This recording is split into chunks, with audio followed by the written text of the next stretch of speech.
नितिन जी, बहुत देर कर दी हुजूर आते आते। ये शाम जो है ये कब से आपका इंतज़ार कर रही थी, और जिस काम से आप गए थे वो ज़्यादा इम्पोर्टेंट है। लखनऊ से सीधे चले आ रहे हैं, शपथ दिलाई है योगी जी को। उस कार्यक्रम में मौजूद थे आप, हम यहाँ लाइव देख रहे थे। और इससे अच्छा मौका क्या हो सकता है कि जब आप सीधे लखनऊ से भी यहाँ पहुँचे हैं, तो मैं सवालों का सिलसिला वहीं से शुरू करता हूँ, आपकी इजाज़त से। बताइए। सबका साथ, सबका विकास, सबका विश्वास, इस नारे के साथ पार्टी जीत रही है। इस सेशन का थीम भी यही है। 2014 से लेकर 2022 में हम आ चुके हैं। यही फॉर्मूला है विनिंग का। हिंदुत्व का चेहरा, अनुशासन की बात और फ्री का राशन, या ऐसा राशन जो जनता को मदद करता हो, यही 24 जिताएगा। देखिए, गुड गवर्नेंस ये किसी भी देश के लिए सबसे महत्वपूर्ण होता है। और भारतीय जनता पार्टी की जो फिलॉसफी है उसमें पहला जो सबसे इम्पोर्टेंट है वो है नेशनलिज्म, राष्ट्रवाद। दूसरी बात जो है गुड गवर्नेंस एंड डेवलपमेंट। और तीसरा जो इम्पोर्टेंट पिलर है वो है अंत्योदय, जो सोशली, इकोनॉमिकली, एजुकेशनली बैकवर्ड है, जिनके लिए रहने के लिए मकान नहीं, खाने के लिए रोटी नहीं, शरीर पर कपड़ा नहीं, उन दरिद्र नारायण को हम भगवान माने और उसके जीवन में परिवर्तन होने के लिए निरंतर प्रयास करें। और जिस दिन उस व्यक्ति को रोटी, कपड़ा और मकान मिलेगा उस दिन हमारा कार्य पूरा होगा, ऐसा हम समझेंगे। ये पंडित दीनदयाल उपाध्याय जी का सोशो इकोनॉमिक थिंकिंग अंत्योदय के नाम से हमारा उद्दिष्ट है। तो मुझे लगता है कि यही इम्पॉर्टेंट बातें हैं जिसके आधार पर हमने काम किया। एक बात इम्पॉर्टेंट है कि बहुत पहले सुंदर राजन करके एक पत्रकार थे, उन्होंने बीजेपी के बारे में एक अच्छा, मैं शुरुआत में जब बीजेपी में आया था उन्होंने एक अच्छा लेख लिखा था अंग्रेजी में। उसमें लिखा था इमेज वर्सेस रियलिटी। तो ये जो हिंदुत्व है, ये बात को लेकर कभी कभी जो प्रेजेंटेशन होता है वो थोड़ा गलत तरीके से होता है। पहली बात तो ऐसे है कि जात, पंथ, धर्म, भाषा और सेक्स के आधार पर किसी भी प्रकार का डिस्क्रिमिनेशन हमको मान्य नहीं है। Justice with all and appeasement of none is the basic principle. और इसलिए हिंदुत्व के बारे में भी सुप्रीम कोर्ट ने भी व्याख्या की है। और आज मैं, कभी आपको लगेगा तो आप भी सब लोग रिसर्च जरूर करिए कि हिंदू धर्म, धर्म का अर्थ कर्तव्य के साथ होता है। और हिंदुत्व ये जीवन पद्धति है, वे ऑफ लाइफ है। और धर्म और संप्रदाय दोनों अलग होते हैं। तो कभी ना कभी फिर जब हिंदुत्व का, तो हिंदुत्व का अर्थ एंटी क्रिश्चियन, एंटी मुस्लिम, ऐसा इंटरप्रिटेशन होता है। हमारी कोई योजना में 7 साल में हमारी सरकार ने किसी जात, पंथ, धर्म, भाषा के आधार पर किसी को डिस्क्रिमिनेट नहीं किया।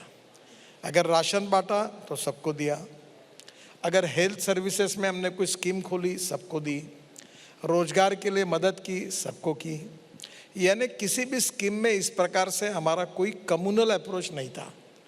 और इसीलिए सबका साथ, सबका प्रयास, सबका विश्वास और सबका विकास, यही बात जो है ये प्रत्यक्ष रूप से इसका अनुकरण। 2022 तो आप जीत गए, 5 में से 4 जीत गए। पंजाब तो खैर आप लोग स्ट्रॉन्ग थे भी नहीं, लेकिन अपने दम पर जीते हैं। तो यही फॉर्मूला है 2024 का। 2024 की तैयारी शुरू हो गई है। देखिए, ये तो बहुत स्वाभाविक है कि every politician thinks about his next election. पर मैं मानता हूँ कि केवल इस प्रकार से सच एन ऑनेस्ट कन्फेशन, ये सही होता है। पर मैं थोड़ा इसके अलग जाके आपको कहूँगा कि politics is a instrument of socio economic reform. और जब तुम कोई अच्छा काम करते हो, अभी मैं आज मुंबई बहुत दिनों के बाद आया हूँ। एक समय मैं मुंबई में था तो ये उड्डान पुल बना महिम का, जिससे आज मैं आया। तो आज ट्रैफिक जाम में 20-25 मिनट बैठ गया, तो अटक गया वहाँ।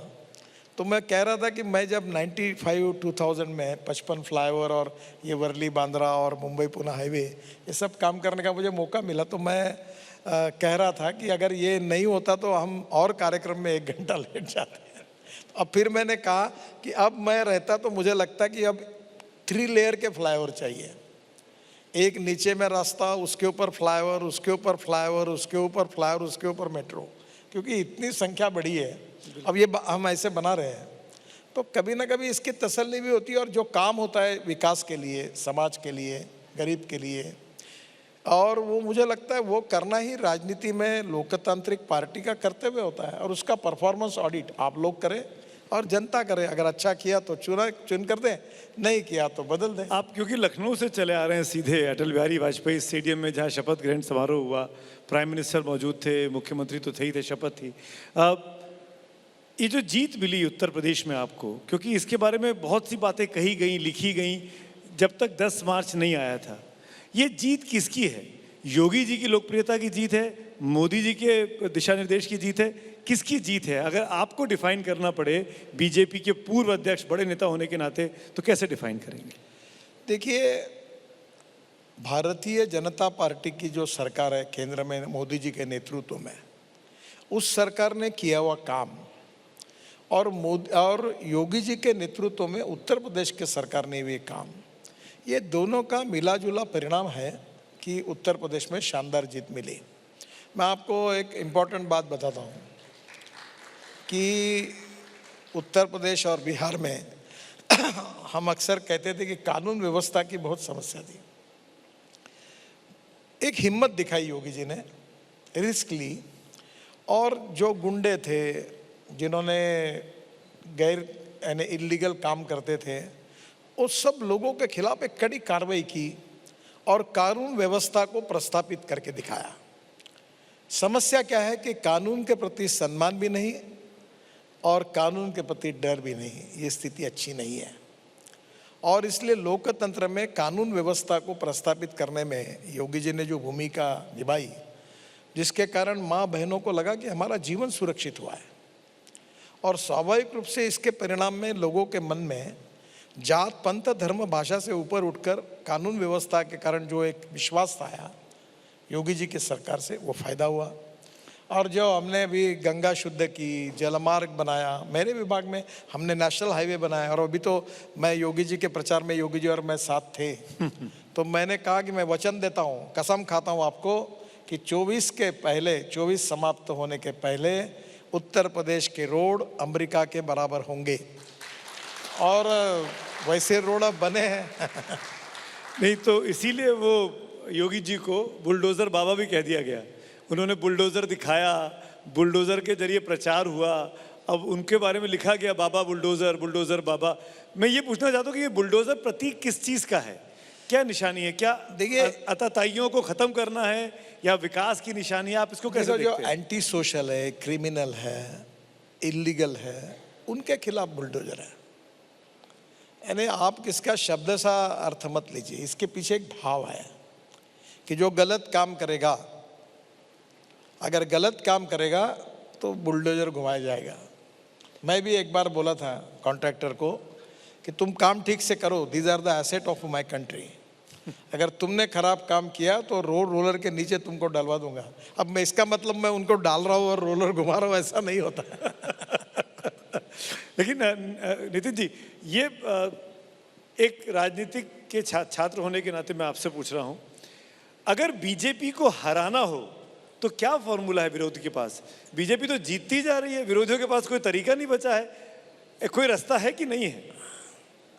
ये बीजेपी को जिताने का मार्ग मैं बता सकता हूँ, हराने का मार्ग जो है उसका काम तो जिनको हराना वो करे। देखो, जीतने वाला मंत्र बताइए ना, ताकि विरोधी सुन ले। नहीं, मैं आपको एक बात बताऊँ, मैं याद करता हूँ मेरे जीवन में, मैं 75 की इमरजेंसी का प्रोडक्ट हूँ।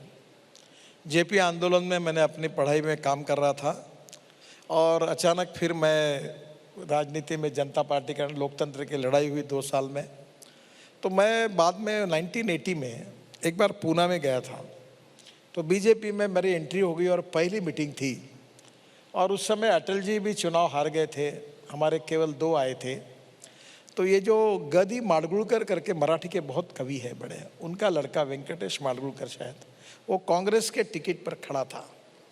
और पूना के स्टेशन पे उतरने के बाद सुबह 5 बजे महाराष्ट्र एक्सप्रेस, मैं कभी वो जीवन में वो कभी उदाहरण नहीं, वो प्रसंग नहीं भूलूंगा कि मैं उतर के नीचे जैसे आया तो लक्ष्मणराव मानकर हमारे एक मेंबर ऑफ पार्लियामेंट थे, बड़े सीनियर, वो और मैं आए तो अंधेरे में स्टेशन के बाहर ऑटो रिक्शा लेते समय वो काले दीवारों पर बड़े सफेद अक्षरों में लिखा था, वो मराठी में था, अच्छा। पर्याय पर्याय म्हणून ओरडतात कोण, ज्यांचे लोकसभेत निवडून आले 2। यानी जो पर्याय पर्याय करके चिल्ला रहे थे उनके केवल 2 आए। और बाद में लिखा था अटल जी अडवाणी, हम 2 हमारे 2। यानी ये व्यंग हमारे ऊपर हुआ और तब लोगों ने कहा कि ये पार्टी खत्म हो गई, ये विचारधारा खत्म हो गई। पर उसी स्थिति में हम काम करते रहे, कभी जीत हुई, कभी हार हुई, कभी सम्मान हुआ, कभी अपमान हुआ, कभी उपहास हुआ, पर हम चलते रहे। तो मैं विरोधकों को यही कहूँगा कि राजनीति में कोई हार अंतिम नहीं होती। और एक बात आपको बता दूं जी। उसी समय में मैं जब निराश था कि मैं तो ये पार्टी में आया, इसका कोई भविष्य नहीं, तो डॉक्टर श्रीकांत जिचकार करके मेरे मित्र थे, वो मंत्री थे कांग्रेस के, बहुत अच्छे विद्वान थे। तो उन्होंने कहा नितिन आप अच्छे व्यक्तियों पर आप गलत पार्टी में हो, इसको छोड़ दो। तो मैंने कहा श्रीकांत मैं छोड़ने का सवाल नहीं, क्योंकि मैं कन्विक्शन ओरिएंटेड हूँ। तब मुझे रिचर्ड निक्सन के जीवन को पढ़ने का मौका मिला, एक ने मुझे मित्र ने दिया, उसमें उन्होंने बहुत अच्छी बात कही थी और वो सबके लिए बहुत उपयोगी है। बिजनेस में हो, राजनीति में हो, कोई सर्विस में करियर करते समय हो। उन्होंने कहा था कि the man is not finish when he is defeated, the man is not finish when he is defeated, but he is finish when he quits. युद्ध भूमि में हारने के बाद कोई समाप्त नहीं होता, युद्ध भूमि छोड़कर जब भाग जाता है तब समाप्त होता है। लड़ने वालों ने लड़ते रहना चाहिए, हर लड़ने वाले का एक दिन आता ही है। तो मेरे ख्याल से आपके जो विरोधी हैं वो सुन रहे होंगे ये जीत का फॉर्मूला कि मायूस ना हो, लड़ते रहे, कभी ना कभी तो सुबह आएगी। हमारे देश की समस्या में हम neither leftist nor rightist, we are known opportunist. जिसकी सत्ता है उसमें घुसो, यही काम होता है। ये जो कन्विक्शन वाला होता है ना। जी नितिन जी, इजाज़त से एक सवाल पूछना चाह रहा हूँ।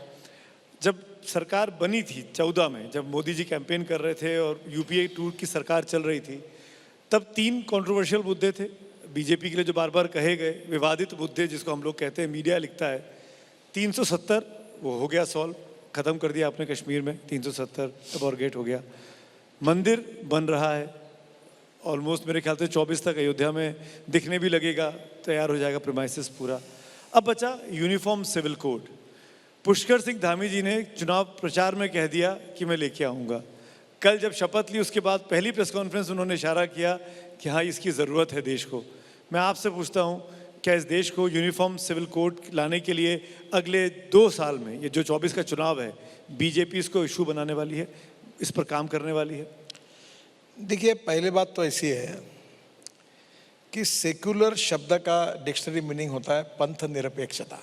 ये सर्वधर्म समभाव कहीं नहीं है और इसलिए सभी धर्मों के साथ समान न्याय होना चाहिए, सबके लिए समान नियम होने चाहिए। ये तो बिल्कुल आवश्यक भी है और ये जो हमारा सेक्युलर कैरेक्टर है कॉन्स्टिट्यूशन का, उसके आधार पर ये नैसर्गिक भी है। पर इसके बारे में पार्टी की अध्यक्ष और हमारी पार्लियामेंट्री बोर्ड और पॉलिसी के बारे में इसका निर्णय करने का अधिकार उनका है। जब उनको उचित लगे उसके बारे में प्रधानमंत्री के नेतृत्व में या पार्टी अध्यक्ष के नेतृत्व में इसके बारे में निर्णय होगा। अभी तक ऐसा कोई निर्णय नहीं हुआ है। आपने क्लियर किया, लेकिन क्योंकि मुख्यमंत्री बोलने लगे तो मुझे लगा कि शायद 24 की तैयारी शुरू हो चुकी है। हम भारतीय जनता पार्टी में बार बार समान नागरिक कायदा की बात करते हैं, तो इसलिए वो लोग उसके अनुरूप कोई लोग बोलते होंगे, पर इसका अंतिम निर्णय का फैसला जो है वो प्रधानमंत्री के नेतृत्व में, पार्टी अध्यक्ष के नेतृत्व में ही होगा। नितिन जी, आपके आने के पहले आपने अभी खुद ही कहा कि आज मुंबई बहुत दिनों के बाद आए हैं। शिपिंग मंत्रालय आपके पास अब है नहीं, पहले तो शिपिंग का बहाना भी था अब तो केवल सड़क और परिवहन है।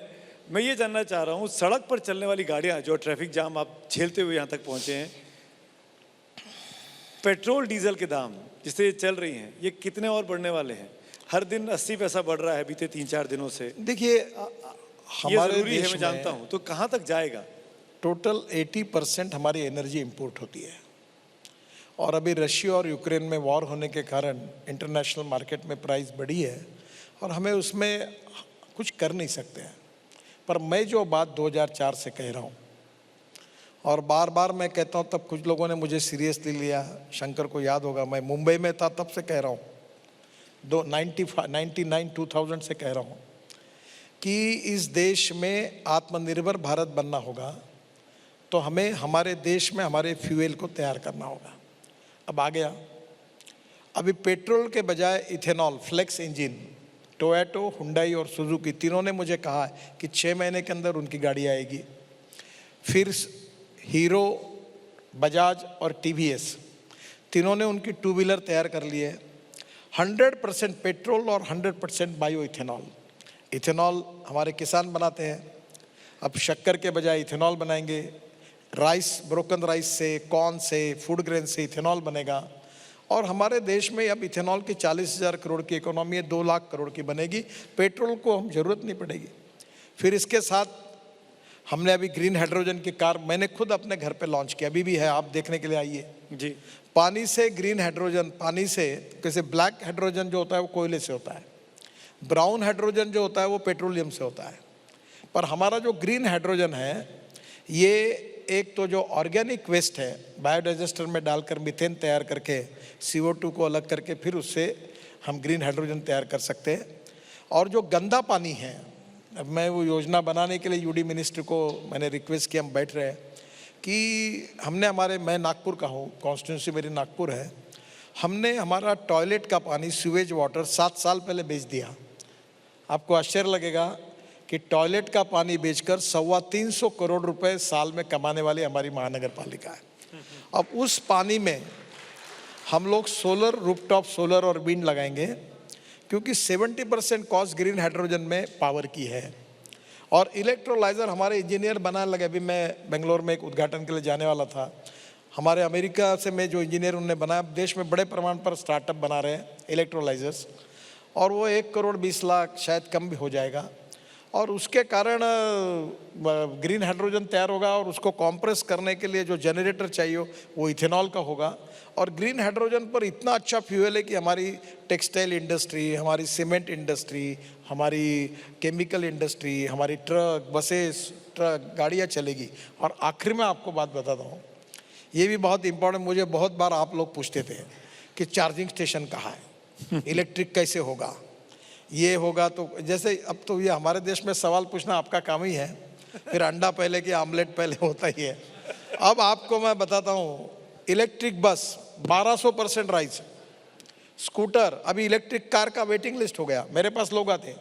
और मैं आपको आज बता रहा हूँ, आज से 2 साल के अंदर, शायद 1 साल ही, पर मैं 2 साल बोल रहा हूँ, 2 साल के अंदर पेट्रोल की गाड़ी, पेट्रोल की स्कूटर और पेट्रोल की auto rickshaw, 4 wheeler, 2 wheeler and 3 wheeler, इनकी इलेक्ट्रिक की कीमत पेट्रोल के गाड़ी के बराबर होगी।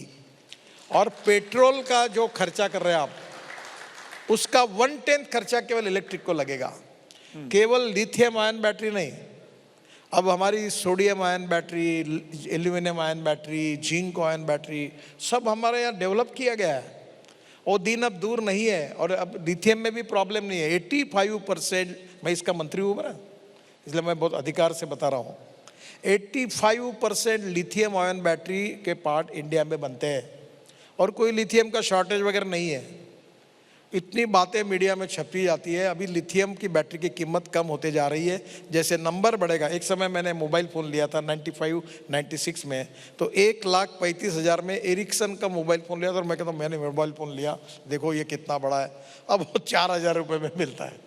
तो क्या हुआ है कि जब नंबर बढ़ेगा तो आपको अगर ये प्रॉब्लम सॉल्व होगा, 2 साल के अंदर इलेक्ट्रिक बसेस, अभी मुंबई में 900 बसेस आ रही, पूना में 500 बसेस आई, नागपुर में 200 बसेस आई। अब मुझे लगता है वो दिन दूर नहीं है कि हम पेट्रोल डीजल के ऊपर जो हमारा 8 लाख करोड़ का इंपोर्ट है, जो आने वाले 5 साल में 25 लाख करोड़ का होगा, हम ethanol, methanol, biodiesel, bio CNG, electric and green hydrogen, इसको इतनी अच्छी तरीके से, मैं ट्रांसपोर्ट मंत्री हूँ, विकसित कर रहा हूँ। और अभी आपको मैं अच्छी बात बताऊँगा कि बस भी हवा में उड़ने वाली हम लाने वाला हूँ। 250 लोग बैठ के ऊपर से बढ़ जाएंगे समुद्र में, ये रास्ते का ट्रैफिक कम हो जाएगा। अभी आपको बताता हूँ, ये मुंबई में मैं शिपिंग मंत्री था, तो नया एयरपोर्ट बन रहा है, तो मैंने ऑलरेडी वो प्रोजेक्ट सैंक्शन करके रखा हुआ है कि आप 17 मिनट के अंदर कहीं से भी मुंबई से पानी में नए एयरपोर्ट पे चले जाओगे, जैसे वो इटली में है ना अपना एक एयरपोर्ट है जहाँ होटल में उतर के पानी से आप जाते हो, वैसे मुंबई में आप पानी से एयरपोर्ट जाओगे तो धीरे धीरे बदलाव होगा, पेट्रोल डीजल की खपत कम होगी, import substitute cost effective pollution free और इंडिजिनस, यही नीति और उसके परिणाम दिखना आप शुरू हो गए। आपके ये जो डायनामिक आइडियाज़ है ना, ये सबको बड़े सम्मोहित और मोहित करते हैं। तभी नितिन गडकरी जो है ना, वो ऐसा मंत्री है जो काम करना करवाना दोनों जानता है, फॉर्मूले भी है उसके पास और कैसे करवाए भी जाते हैं, और शायद इसीलिए आपको इतना अप्रिसिएशन भी मिलता है आपके काम की वजह से। मैं इसलिए बोल रहा हूँ कि मैं देख रहा था अभी आप इस सेशन के पहले 4 बड़े खिलाड़ी यहाँ बैठे हुए थे इंटरनेशनल लेवल के, जैसे सत्र खत्म हुआ उनका सेशन, वो सब आके आपसे मिले और सब ने आपकी तारीफ की, क्योंकि मैं साथ में खड़ा था, मैं वो सुन रहा था। अब आगे बढ़ता हूँ नितिन जी, क्योंकि समय कम है, आपको आगे भी जाना है। हम मुंबई में बैठे हुए हैं, कुछ देर पहले आदित्य ठाकरे जी इस मंच पे थे और मेरा सवाल पूछना मेरा काम है। उन्होंने ये कहा कि दिल्ली की सरकार महाराष्ट्र की सरकार को गिराना चाहती है, वेंडेटा पॉलिटिक्स चल रही है, पहले एजेंसियों का इस्तेमाल करते हैं, बदनाम करते हैं, और ये सब तब होता है जब चुनाव सर पर आ रहे हो। आपकी प्रतिक्रिया? नहीं, हम कोई सरकार गिराना नहीं चाहते और हम कोई विंडेक्टिव भी नहीं है। कानून अपना काम करता है, अगर उसमें अगर वो गलत नहीं है तो वो जीत जाएंगे, अगर कुछ गलतियां की होगी तो उनको परिणाम भुगतने पड़ेंगे, पर हमारे तरफ से कोई विंडेक्टिव अप्रोच से किसी के ऊपर सरकार कोई काम नहीं करे। पर जिनके यहाँ छापे पड़े, उनके मामा के यहाँ, वो तो पहले से परिवार के सदस्य हैं, बीजेपी उनके साथ रह चुकी है, तब तो कभी छापे नहीं पड़े। देखिए, पहली बात तो ऐसी है कि मैं इन कोई डिटेल्स केसेस को जानता नहीं हूँ। जब तक ये सब घटनाओं के डिटेल्स मालूम नहीं होते हैं तब तक उसके ऊपर कोई टिप्पणी करना उचित नहीं है, पर इतना जरूर बताऊंगा कि किसी के विंडेक्टिव इससे इस प्रकार की कोई कार्रवाई हमारी सरकार कभी नहीं करेगी। एक और मुद्दा है कश्मीर फाइल्स पिक्चर का, जो नॉन बीजेपी रूल्ड स्टेट्स हैं उन्होंने टैक्स फ्री नहीं किया है, उनको सोशल मीडिया पे बहुत पूछा जा रहा है, महाराष्ट्र भी उनमें से एक है, दिल्ली से उनमें से एक है। क्या आपको लगता है कश्मीर फाइल्स को टैक्स फ्री होना चाहिए?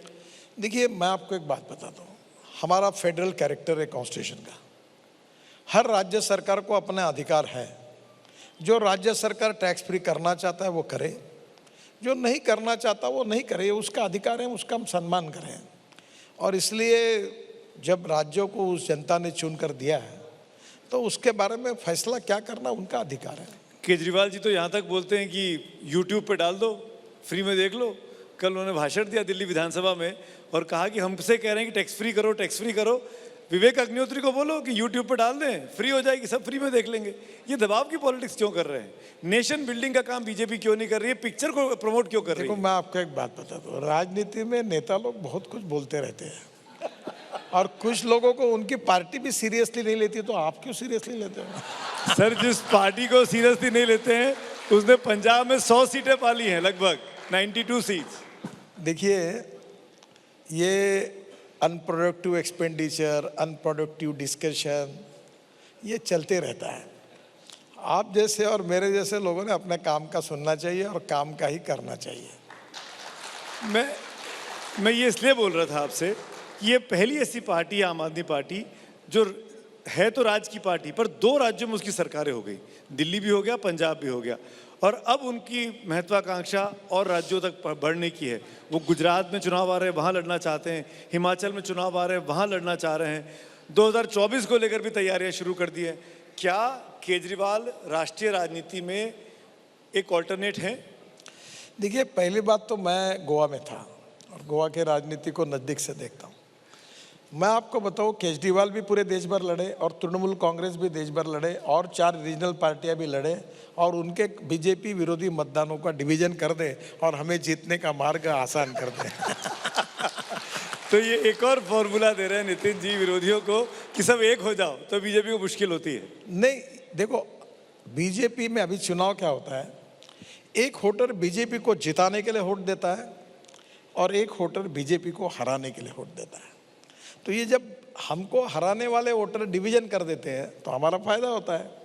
तो ये केजरीवाल जी डायरेक्ट इनडायरेक्ट अगर पूरे देश में चुनाव लड़ेंगे तो हम उनका स्वागत करेंगे, उनको शुभकामनाएं देंगे और जाए और कांग्रेस के वोट डिवाइड करेंगे। क्योंकि आप कंस्ट्रक्टिव राजनीति की बात करते हैं नितिन जी, एक आज घोषणा की पंजाब के नए मुख्यमंत्री भगवंत मान साहब ने, एक एमएलए को एक पेंशन मिलेगी। वहाँ पर जितनी बार आप एमएलए बन के जाते हो उतनी आपको पेंशन मिलती है। उन्होंने कहा कि पंजाब के सरकारी खजाने पर अतिरिक्त बोझ पड़ रहा था, पंजाब में बहुत स्थिति बुरी थी, तो उन्होंने आज को कह दिया एक बार एमएलए एक तनख्वाह फिक्स, एक पेंशन फिक्स। ये फॉर्मूला अच्छा है नहीं है? आप देखिए ऐसा नहीं होता। वो क्या होता है, जो महाराष्ट्र में पद्धत है और पार्लियामेंट में पद्धत है कि 5 साल के रेजिम के लिए इतना होता है, फिर 10 साल होने के बाद इतना मिलता है। तो ये क्या होता है कि देखो सभी धनवान नहीं होते हैं। आज मुझे ऐसे अनेक एमएलए एमपीज मालूम है कि उनके हार्ट का ऑपरेशन करने के लिए उनके पास पैसे नहीं है, तो परिस्थितियाँ खराब है। और इसलिए स्वाभाविक रूप से हर प्रोफेशन में पेंशन मिलती है, सरकारी नौकर को मिलती है। तो ये बात मांग उठी कि भाई लोकप्रतियों के भी जीवन में उनको हेल्थ सर्विसेज के लिए हेल्थ इंश्योरेंस जैसा कोई कवर होना चाहिए और उनको पेंशन मिलनी चाहिए। अब उसका फार्मूला क्या हो ये हर राज्य तय कर सकता है, पर एक बात जरूर है।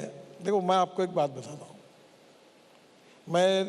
मुझे पास बहुत लोग आते कि मैं अपना जीवन पार्टी को देना चाहता हूँ, तो मैं बोलता हूँ आप क्या करते हो? बोले मैं दुकान था चला नहीं। मैंने बोला बिल्कुल ज़रूरत नहीं तुम्हारी, पहले अपना घर ठीक देखो, अपने परिवार का ठीक देखो और फिर राजनीति में काम करो। और no philosophy can be taught to empty stomach. और मैं ये अनुभव कर चुका हूँ क्योंकि मैं बहुत संघर्ष से आया हूँ। आज मैं कहता हूँ कि पहले ईमानदारी के मार्ग से अपना उद्योग व्यवसाय काम करिए, 2 पैसे कमाइए, फिर राजनीति करिए। राजनीति ये पैसा कमाने का धंधा नहीं हो सकता और नेताओं की ज़रूरत होती है। अब मुझे प्रॉब्लम नहीं, क्योंकि मैं अपनी गाड़ी या बदलता हूँ तो भी अपनी मेरी कंपनी मुझे देती है, तो मैं अपना खर्चा कर सकता हूँ, मैं किसी पर डिपेंड नहीं हूँ। तो कहीं ना कहीं राजनीतिक कार्यकर्ता जो ईमानदारी से कन्विक्शन के लिए काम कर रहा है, उसने अपनी आर्थिक स्थिति को ठीक करना चाहिए और फिर राजनीति में कन्विक्शन के साथ, ईमानदारी के साथ राजनीति का पेशा न मानते हुए लोगों की सेवा करनी चाहिए। तो मुझे लगता है ये ज़्यादा अच्छा होगा। एक आखिरी सवाल, समय समाप्त हो गया, आप भी देख रहे हैं, आपको भी जाना है, मुझे पता है, लेकिन आपके हिसाब से महाराष्ट्र की सरकार जो बनी है ये कैसा काम कर रही है? अच्छा काम कर रही है कि नहीं काम कर रही है? इसको 5 साल का टेन्योर पूरा करना चाहिए कि नहीं पूरा करना चाहिए? देखो किसी भी सरकार के बारे में उसका अच्छा काम है नहीं है, उसका परफॉर्मेंस ऑडिट बहुत बार लोग करते हैं और जनरली मैं एबीपी बहुत सुनता हूँ। तो आप आपके सर्वे दिखाते हैं कि ये क्यों पसंद किया, ये क्यों बढ़ा, ये क्यों काम हुआ। ये किसी भी सरकार का बारे में परफॉर्मेंस ऑडिट करने का पूरा अधिकार आपका है, आप जरूर करिए, मुझे इस झंझट में मत फंसाइए। बहुत बहुत शुक्रिया, आपसे हाजिर जवाबी में कोई जीत नहीं सकता। Thank you so much Nitin ji, आपने वक्त निकाला आए, थैंक यू सो मच। बहुत बहुत धन्यवाद, थैंक यू वेरी मच।